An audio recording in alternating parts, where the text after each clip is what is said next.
എല്ലാവർക്കും നമസ്കാരം. കുറച്ച് ദിവസങ്ങളായി ചില കാര്യത്തെക്കുറിച്ചിട്ടുള്ള ഒരു വീഡിയോ ഒന്ന് ചെയ്യണമെന്ന് തോന്നിയിട്ട് ഇന്ന് ഞാൻ പറയാൻ പോകുന്നത് നെഗറ്റീവ്, അതിൻ്റെ കുറുകെ ഒരു വരയിട്ട പോസിറ്റീവ്, നെഗറ്റീവും പോസിറ്റീവും എന്നതിനെ കുറിച്ചിട്ടാണ് എൻ്റെതായ ഒരു അഭിപ്രായത്തിൽ ഞാൻ സംസാരിക്കുന്നത്.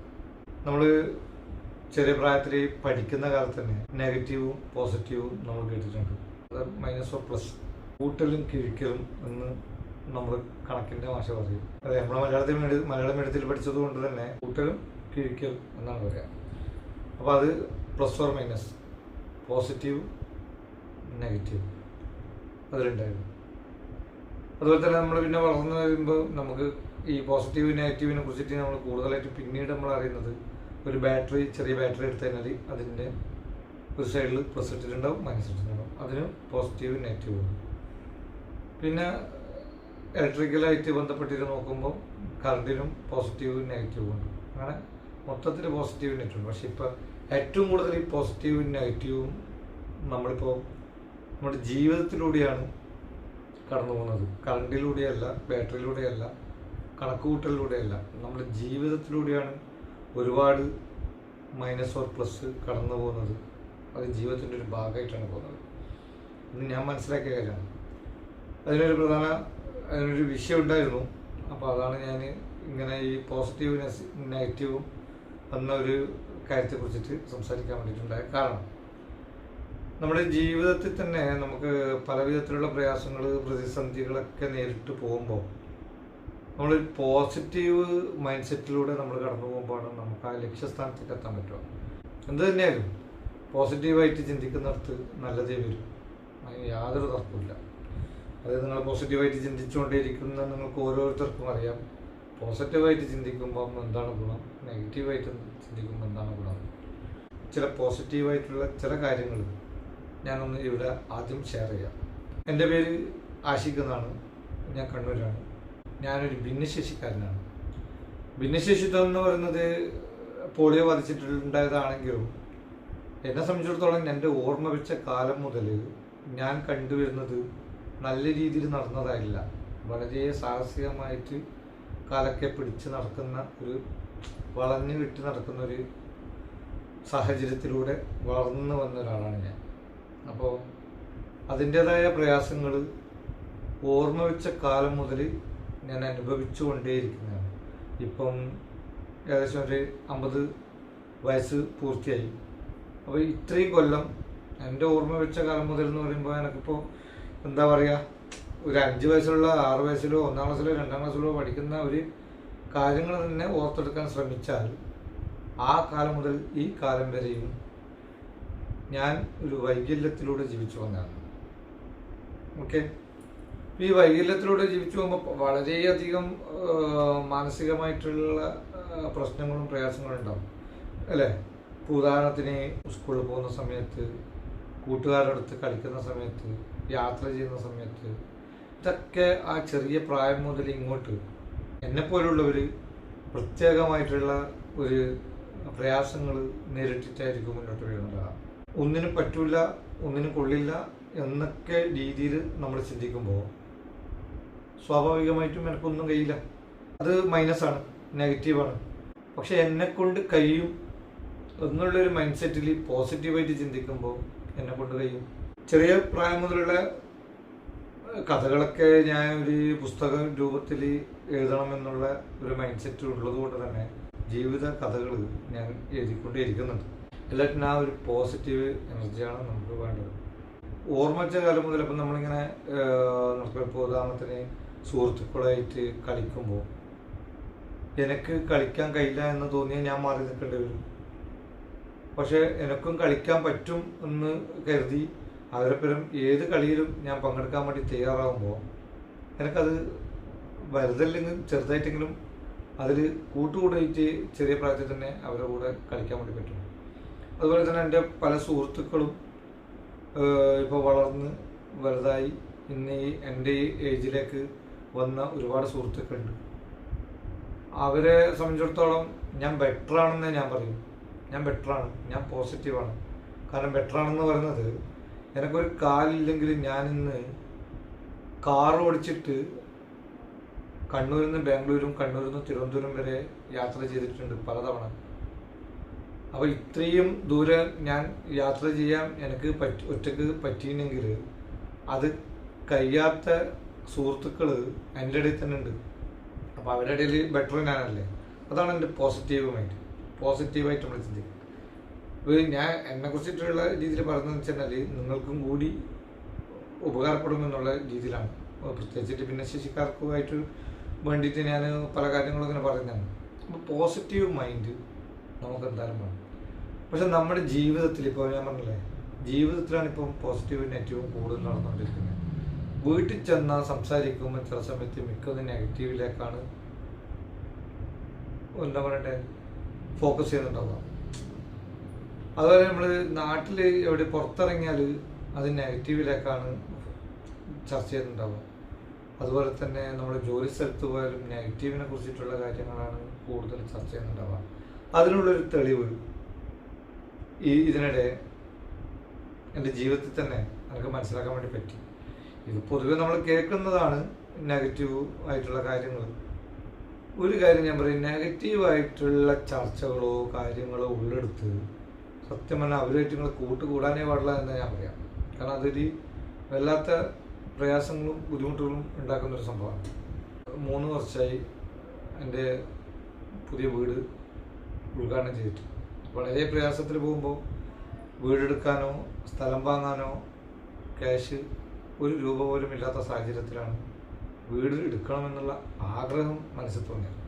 ആ ആഗ്രഹം തോന്നിയതും കയ്യിലുള്ള 100 രൂപക്ക് സ്ഥലത്തിന് ടോക്കൺ എൻട്രൻസ് കൊടുത്ത് ശ്രമം നടത്തിയതും കേവലം 1 വർഷം കൊണ്ട് ജനുവരി 1 എൻ്റെ ഫൗണ്ടേഷൻ്റെ കുറ്റിയടിച്ച് ഡിസംബർ 31 365-ാമത്തെ ദിവസം വീട്ടിൽ കൂടാൻ പറ്റി എനിക്ക് പറ്റി. ഫുൾ കടാണ്, സംഭവം ലോണാണ്. എങ്കിലും ഞാൻ വീടെടുക്കാൻ കഴിയും എന്നുള്ള ഒരു പോസിറ്റീവ് എനർജി ആർജിച്ചതിൻ്റെ ഫലമായിട്ടാണ് എനിക്ക് ആ വീട് എടുക്കാൻ പറ്റിയതെന്ന് ഞാൻ വിശ്വസിക്കുന്നു. അപ്പോൾ നമ്മുടെ ജീവിതത്തിൽ നമ്മൾ എന്താണോ മാക്സിമം നമ്മളെ ആഗ്രഹത്തിൽ കൊണ്ടുവരുന്നത് അത് നമുക്ക് സാധിക്കും. ഞാനിപ്പോൾ പറയാൻ പോകുന്ന വിഷയം അതിൽ നിന്ന് ചെറിയൊരു ഡിഫറൻസ്. നമ്മുടെ ഇടയിലുള്ള സുഹൃത്തുക്കളാകട്ടെ മറ്റൊരു ബന്ധുമിത്രാദികളാകട്ടെ ഇവരുടെ ഇടയിലെല്ലാം വരുന്ന പ്രശ്നങ്ങൾ എന്താണെന്നറിയാം. നമ്മൾ ആര് തന്നെ ആയാലും നമ്മളെന്തെങ്കിലും ഒരു കാര്യം പറഞ്ഞു കഴിഞ്ഞാൽ അത് ഉൾക്കൊള്ളാൻ നിൽക്കില്ല. മറിച്ച് പറഞ്ഞ കാര്യത്തെക്കുറിച്ചിട്ട് ഒരു നെഗറ്റീവ് റിപ്പോർട്ട് നിങ്ങൾക്ക് എവിടെന്നെങ്കിലും കിട്ടുകയാണെങ്കിൽ അത് ഞങ്ങളുമായിട്ട് ഷെയർ ചെയ്യാൻ വേണ്ടിയിട്ട് ശ്രമിക്കും. അതെന്താണെന്ന് ഞാൻ പറഞ്ഞുതരാം. ഞാനൊരു ഭിന്നശേഷിക്കാരനാണെന്ന് നിങ്ങൾക്കിപ്പോൾ പറഞ്ഞല്ലോ. വലതുകാലിന് പ്രശ്നമായതുകൊണ്ട് തന്നെ വെയിറ്റ് കൂടിയതുകൊണ്ട് ഇടതുകാലിനും എന്നെ സംബന്ധിച്ചിടത്തോളം സഹിക്കാൻ പറ്റാത്ത മുട്ടുവേദനയും പ്രശ്നങ്ങളുമാണ് ഉണ്ടാവുക. 2 കാലുള്ളവർക്ക് തന്നെ മുട്ടുവേദന എന്ന് പറഞ്ഞിട്ട് റെസ്റ്റ് എടുക്കുന്ന കാലഘട്ടത്തിൽ 1 കാലുള്ള എന്നെപ്പോലുള്ളവർക്ക് ആ 1 കാലിൽ നടക്കുമ്പോൾ 50 വയസ്സ് വരെ ആയിരുന്നെങ്കിൽ 100 വയസ്സിൻ്റെ പണിയെടുത്തതാണ് മറ്റേ കാല്. അപ്പോൾ അതിന് എത്രമാത്രം വേദന ഉണ്ടാവും, എത്രമാത്രം പ്രയാസങ്ങളുണ്ടാവും. അപ്പോൾ ആ പ്രയാസങ്ങൾ അനുഭവിച്ചതാണ് ഞാൻ ഒന്നത്. ഇതിന് പ്രധാനമായിട്ട് കാരണം നമ്മുടെ ശരീരത്തിൻ്റെ വെയിറ്റ് കൂടുന്നതാണെന്ന് ഏതൊരു മനുഷ്യനിക്കും മനസ്സിലാക്കാം. ആനൻ്റെ വലിപ്പം അറിയില്ല എന്ന് പറഞ്ഞതുപോലെ നമ്മൾ വലിപ്പം കൊണ്ടാണോ വെയിറ്റ് കൊണ്ടാണോ ഈ വേദനകൾ വരുന്നതെന്നും നമുക്കറിയില്ല. പക്ഷെ നമ്മളത് മറ്റുള്ളവരിൽ നിന്ന് ചില കാര്യങ്ങൾ പഠിക്കുമ്പോൾ അല്ലെങ്കിൽ പഠിക്കാനിടയായാൽ അത് മനസ്സിലാക്കിയാൽ നമ്മളതിനെ ഫോളോ ചെയ്യും അല്ലേ. അതുപോലെ വെയിറ്റ് കൂടിയുണ്ടതാണെന്നറിയില്ല, എനിക്ക് കാലിന് മുട്ടുവേദന നല്ലോണം ഉണ്ടായി. മാത്രമല്ല പ്രത്യേകിച്ചിട്ടൊരു വ്യായാമം എന്നെപ്പോലുള്ള ഭിന്നശേഷിക്കാരന് ചെയ്യാൻ പറ്റാത്തത് കൊണ്ട് തന്നെ എന്ത് സംഭവിക്കും, നമ്മുടെ അമിതമായി ഭക്ഷണം, നിയന്ത്രണമില്ലാത്ത ഭക്ഷണവും കാര്യങ്ങളൊക്കെ കഴിക്കുമ്പോൾ അതിന് ആസ്പദമായി ഷുഗർ, കൊളസ്ട്രോൾ കാര്യങ്ങൾ ഇങ്ങനത്തെ അസുഖങ്ങളും വരും. സാധാരണ രീതിയിൽ നമ്മളൊരു ഡോക്ടറെ അടുത്ത് പോയിട്ട് എനിക്ക് കൊളസ്ട്രോൾ ഉണ്ട്, ട്രൈഗ്ലിസറൈഡ് ഉണ്ട്, മറ്റുണ്ടെന്നാണ് പറയുമ്പം അത് ഇത്രയുണ്ട് കൂടുതലുണ്ടെന്ന് പറയുമ്പോൾ ആൾക്കാർ പിറ്റേന്ന് മുതൽ ഓടാൻ തുടങ്ങും, നടക്കാൻ തുടങ്ങും, എക്സസൈസ് കളിക്കാൻ തുടങ്ങും, ജിമ്മിൽ പോകാൻ തുടങ്ങും, വർക്കൗട്ട് പല വിധത്തിൽ ചെയ്യാൻ തുടങ്ങും. എന്നെപ്പോലുള്ള അവർക്ക്, അതായത് ഒരു ഭിന്നശേഷിയായിട്ടുള്ളവർക്ക് പ്രത്യേകിച്ച് എവിടെ പോയിട്ട് ഒന്നും ചെയ്യാൻ വേണ്ടിയിട്ട് പറ്റില്ല എന്നുള്ളത് 100% ഉറപ്പാണ്. കാരണം ഓടാൻ കഴിയില്ല. കൃത്യമായിട്ട് വേർക്കത്തക്ക വിധത്തിലുള്ള രീതിയിൽ കൈയും വീശി നടക്കാൻ പറ്റില്ല, ഓടാൻ പറ്റില്ല. പ്രത്യേകിച്ചിട്ട് നിന്നുകൊണ്ട് ഒരു വ്യായാമവും ചെയ്യാൻ വേണ്ടി പറ്റില്ല. അപ്പോൾ കൊളസ്ട്രോള് കാര്യങ്ങളൊക്കെ വരുമ്പോൾ നിർബന്ധമായും ടാബ്ലറ്റ് കഴിക്കുക, ഡോക്ടറെ കാണിക്കുക. അതല്ലാണ്ട് വേറൊരു നിവൃത്തിയുമില്ല എന്ന് മനസ്സിലാക്കിയത് കൊണ്ട് തന്നെ 2021 മുതൽ കണ്ണൂർ ആശ്രമ മിംസിൽ തന്നെ ഒരു ഡോക്ടറെ കാണിച്ച് ടാബ്ലറ്റ് കഴിച്ചുകൊണ്ടേയിരിക്കുന്ന ആളാണ്. അപ്പോൾ അങ്ങനെ സ്ഥിരമായിട്ട് കഴിക്കുമ്പോൾ ചെറിയൊരു കുറവ് വരും. അപ്പോൾ ഡോക്ടർ പറയും തൽക്കാലം നമുക്കൊരു 3 മാസം നിർത്തിയിട്ട് നോക്കാം, അപ്പോഴൊക്കെ അതിൻ്റെ ഡബിളായിട്ട് കൂടിയിട്ടുണ്ടാവും. അപ്പോൾ പിന്നെ മരുന്ന് സ്ട്രോങ് ആയിട്ട് എഴുതും. അപ്പം വീണ്ടും മരുന്ന് കഴിച്ച് ഒരു 2-3 മാസം പോകുമ്പോൾ ചെറിയൊരു പോയിന്റ് കുറച്ചിട്ടുണ്ടാവും. കാരണം വേറൊരു വർക്കൗട്ടോ കാര്യങ്ങളൊന്നും ഇല്ല. അപ്പം ഈ ഒരു സാഹചര്യം കടന്നു പോയിക്കൊണ്ടേയിരിക്കുമ്പോഴാണ് ഈ 2024 ജൂൺ 26 ഞാൻ ബ്ലഡ് ടെസ്റ്റ് ചെയ്തൊരു എൻ്റെ റിസൾട്ട് ഇപ്പോൾ ഞാൻ സ്ക്രീനിൽ കാണിക്കുന്നത് പോലെ ട്രൈഗ്ലിസറൈഡ്സ് ഒക്കെ 237 ആ റേഞ്ചിലൊക്കെയാണുള്ളത്. അപ്പോൾ അത് മോശം കൊളസ്ട്രോളാണ്, അത് പാടില്ല, അത് നമ്മളെ ഹാർട്ടുമായിട്ട് ബന്ധപ്പെട്ട അറ്റാക്കിനൊക്കെ കാരണമാകുമെന്ന് പറയുന്നത് കേട്ടിട്ടുണ്ട്. കൃത്യമായിട്ട് എനിക്ക് മെഡിക്കൽ പരമായിട്ട് അറിയില്ല. ആ ഒരു സാഹചര്യത്തിലാണ് ഫുഡുമായിട്ട് ബന്ധപ്പെട്ട ഒരു കമ്മ്യൂണിറ്റിയിൽ എൻ്റെ സിസ്റ്ററുടെ മകളും അവരുടെ ഒരു നിർദ്ദേശപ്രകാരം ഞാൻ എത്തിപ്പെടുന്നു. ആദ്യം ഞാൻ നിരസിച്ചെങ്കിലും വീണ്ടും ഞാൻ അതിലേക്ക് പോയി ഡോക്ടറോട് അഭിപ്രായം ചോദിച്ചു, റിസൾട്ടൊക്കെ കാണിച്ചു. ഡോക്ടർ പറഞ്ഞു നിങ്ങൾ സൗകര്യം പോലെ ആ ഫുഡ് സ്റ്റാർട്ട് ചെയ്തു എന്ന് പറഞ്ഞു. ഞാൻ സ്റ്റാർട്ട് ചെയ്തു. ഡോക്ടറെ കാണിച്ചതിൻ്റെ ശേഷമാണ് ഞാൻ ഈ ഫുഡിൻ്റെ ചേഞ്ചൊന്നും ഞാൻ വരുത്തി. അത് ഏകദേശം 2 മാസം തുടർന്നു. ആഗസ്റ്റ് 30 ഉള്ള റിസൾട്ടാണ് ഞാനിപ്പോൾ ഈ സ്ക്രീനിൽ രണ്ടാമത് കാണിക്കുന്നത്. രണ്ടും ഒരേ ലാബിൽ നിന്ന് ഞാൻ ചെയ്തതാണ്. അവിടുന്ന് കാണിക്കുമ്പോൾ എൻ്റെ കൊളസ്ട്രോള് നന്നേ കുറഞ്ഞ് എല്ലാം ക്ലിയറായി. ട്രൈഗ്ലിസറൈഡ്സൊക്കെ 150 താഴേക്ക് 128 ആ റേഞ്ചിലേക്ക് വന്നു. ഞാൻ വളരെ ഹാപ്പിയായി. ഡോക്ടറെ അടുത്ത് പോയി കാണിച്ചു. ഡോക്ടർ ടാബ്ലറ്റ് തൽക്കാലം നിർത്താൻ വേണ്ടി പറഞ്ഞു.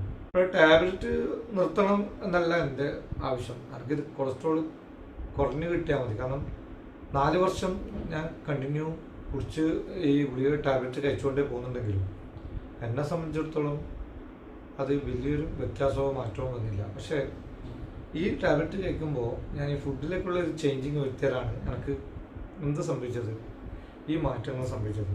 അതിപ്പോൾ എൻ്റെ ലൈവായിട്ടുള്ള അന്നത്തെ ഫോട്ടോയും ഇപ്പോഴത്തെ ഫോട്ടോയും അതുപോലെ തന്നെ അന്നത്തെ റിസൾട്ടും 2 മാസം കഴിഞ്ഞിട്ടുള്ള റിസൾട്ടും കണ്ടിട്ടുണ്ട്. ഈ രീതിയിൽ എനിക്ക് കിട്ടിയ റിസൾട്ട് ഞാൻ മറ്റുള്ളവർക്ക് അങ്ങനെ കിട്ടുമെന്ന് ഞാൻ അവകാശപ്പെടുന്നില്ല.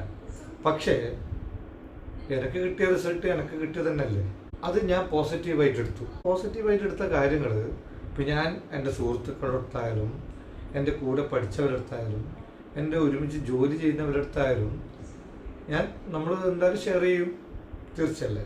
എന്നെ കാണുമ്പോൾ എൻ്റെ മാറ്റങ്ങൾ കാണുമ്പം അവർ തീർച്ചയായും എന്നോട് ചോദിക്കും എന്ത് പറ്റി, എങ്ങനെയാണ്, ഇപ്പം എന്താ സംഭവം ചോദിക്കും. ഞാൻ എന്തായാലും പറയുന്നത് ഇങ്ങനെയുള്ള കാര്യങ്ങളായിരിക്കും.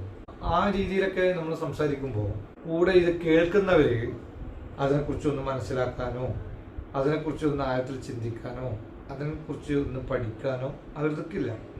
കാരണം അവർക്ക് റിസൾട്ട് ഇല്ലല്ലോ. അവർക്ക് റിസൾട്ട് കിട്ടണമെങ്കിൽ അല്ലെങ്കിൽ അവർക്കത് മനസ്സിലാകണമെങ്കിൽ അവർ ഈ ഫുഡിലേക്ക് അല്ലെങ്കിൽ ഞാൻ ചെയ്യുന്ന ആ ഫോളോ അപ്പ് ചെയ്യാൻ വേണ്ടിയിട്ട് അവർ ഇറങ്ങുമ്പോൾ അവർക്കത് കിട്ടുന്നുള്ളൂ. അതവർക്ക് കിട്ടാത്തത് കൊണ്ട് തന്നെ അവരത് മൈൻഡ് ചെയ്യില്ല. പോട്ടെ, മൈൻഡ് ചെയ്യേണ്ട, വിട്ടേക്ക്. മൈൻഡ് ചെയ്യണമെന്നൊരു നിർബന്ധം പറയുന്നില്ല.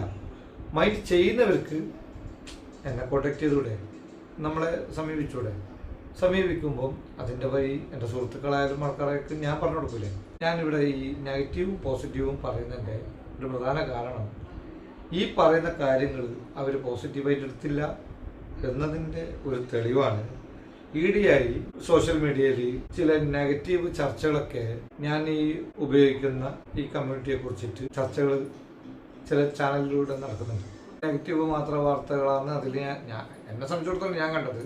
പോസിറ്റീവായുള്ള കാര്യങ്ങളൊന്നും ഞാൻ പ്രത്യേകിച്ച് ഞാൻ കണ്ടില്ല. കാരണം ഈ ചില കാര്യങ്ങൾ വൈറലാകുമ്പോൾ എന്താണെന്ന് വെച്ച് കഴിഞ്ഞാൽ അത് നമ്മുടെ മുമ്പിലേക്ക് എത്തും. അപ്പോൾ നോക്കുമ്പോൾ അതെല്ലാം നെഗറ്റീവുള്ള കാര്യങ്ങളായിരിക്കും. ഈ നെഗറ്റീവ് വാർത്തകൾ ഞാൻ ആദ്യം പറഞ്ഞ സുഹൃത്തുക്കളാകട്ടെ, ഒരുമിച്ച് ജോലി ചെയ്യുന്ന സഹപാഠികളാകട്ടെ, മറ്റുള്ളവരാകട്ടെ, അവരുടെ ഇടയിലേക്ക് ഈ വാർത്തകൾ വരുമ്പോൾ പിന്നെ എൻ്റെ വാട്സപ്പ് തുറക്കേണ്ട താമസം അതിൽ കാണുക അവർ ഈ വാർത്തകൾ എനിക്ക് ഷെയർ ചെയ്തിട്ടുണ്ടാവും.